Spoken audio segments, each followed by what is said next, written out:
Well, hello, my Philco friends. Now, in this video, I want to just offer a little bit of an insight to kind of what Dave does to mount his tuning capacitors on the Philco sets, typically the 20s, 70s, 90s, in this case, the 44.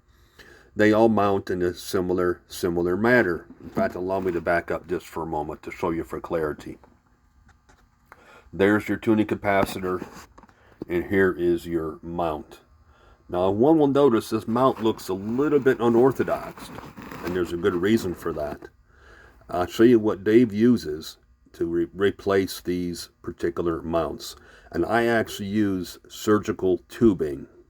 It works very, very well. What it does, what I do is I remove the bolt, the original bolt and spacer and washer that are on there. I take this surgical tubing, one sees here, and all I do is cut it slightly shorter than the length of the bolt, by about a thread or two shorter than the length of the bolt. And once the bolt's removed and the tubing is cut, I slide the tubing into the hole from the underside all the way through the chassis up to the tuning capacitor itself. So it's a sleeve that goes from the top all the way to the bottom. And at that point, I install the mount screw. And because the surgical tubing is just a thread or two shorter than the bolt, as the bolt is tightened, it causes this tubing to compress and expand. And when it does, it squeezes into this hole and holds the tuning capacitor very, very secure.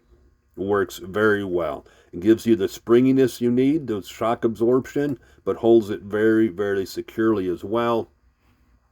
And on a side note, an advantage to this is it allows one to raise and lower the tuning capacitor, and that allows for some alignment issues between the capacitor and your dial scale on some of your sets.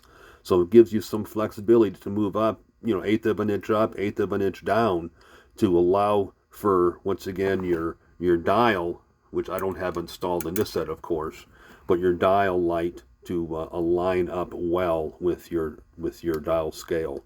So anyway, if ever you want to try it, get some surgical tubing, and if I recall, this is 7/16 in diameter and 1/4 inch hole in the middle. So I'm going to try to look, see if Amazon has a connection to it or a link to it, and I will post it in the replies if I do in fact find it. But once again, 7/16 OD, 1/4 inch ID, works very, very well.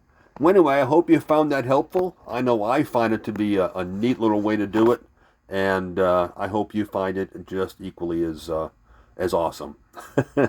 Thank you so much. Appreciate y'all following, and of course, as always, until next time.